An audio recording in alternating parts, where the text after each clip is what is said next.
ओम नमो भगवते वासुदेवाय।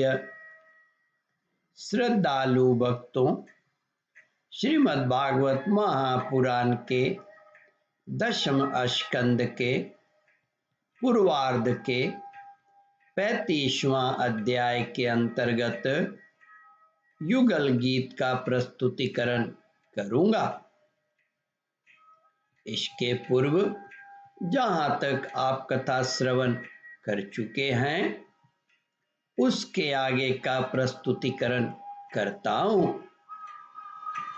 श्री सुखदेव जी कहते हैं, परीक्षित, गोपियां आपस में कहती, अरे सखी, वह इतना ही नहीं करता, वह जब देखता है कि हमारे सखा घनश्याम को घाम लग रहा है, तब वह उनके ऊपर आकर छाया कर देता है, उनका छत्र बन जाता है।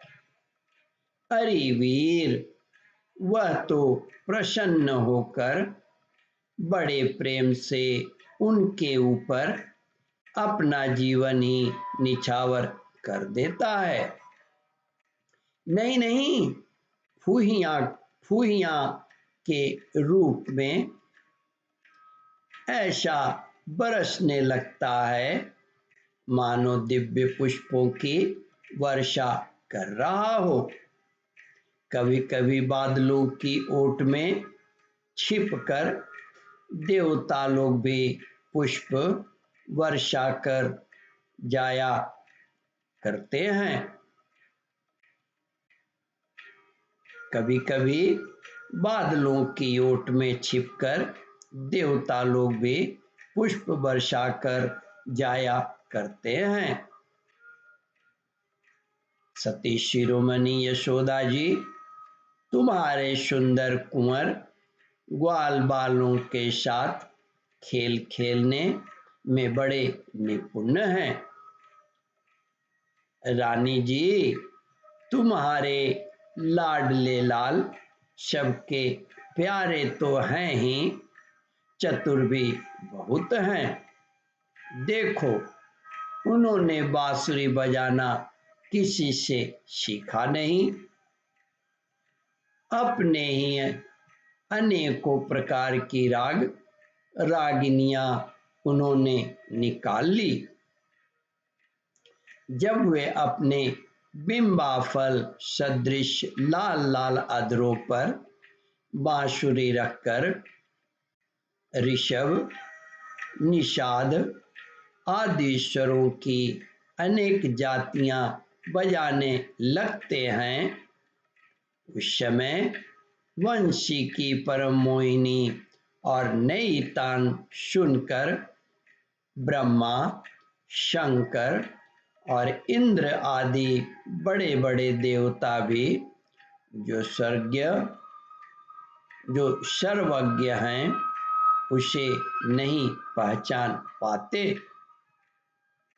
वे इतने मोहित हो जाते हैं कि उनका चित्त तो उनके रोकने पर भी उनके हाथ से निकलकर वंशी ध्वनि में तल्लीन हो जाती है, सिर भी झुक जाता है और वे अपनी शुद्ध बुद्ध खोकर उसी में तन्मय हो जाते हैं। अरे वीर, उनके चरण कमलों में ध्वजा, वज्र, कमल, अंकुश आदि के विचित्र और सुंदर सुंदर चिन्ह हैं।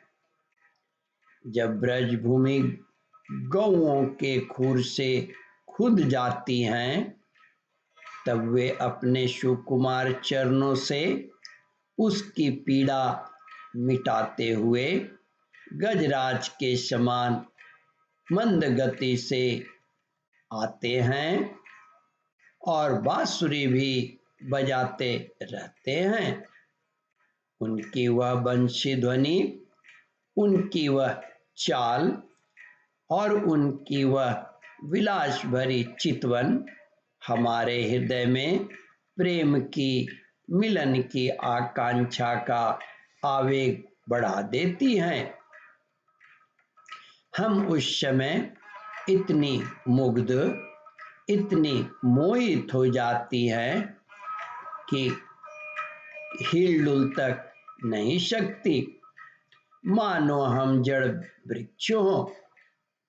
हमें तो इस बात का भी पता नहीं चलता कि हमारा जूड़ा खुल गया है या बंधा है, हमारे शरीर पर का वस्त्र उतर गया है या है।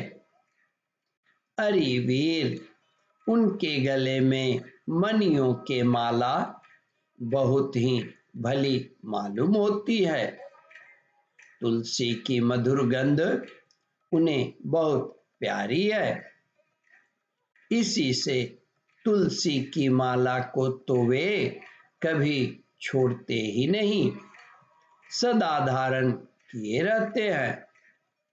जब वे श्याम सुंदर इस मणियों की माला से गौओं की गिनती करते करते किसी प्रेमी सखा के गले में बाह डाल देते हैं, तो भाव बता बता कर बांसुरी बजाते हुए गाने लगते हैं।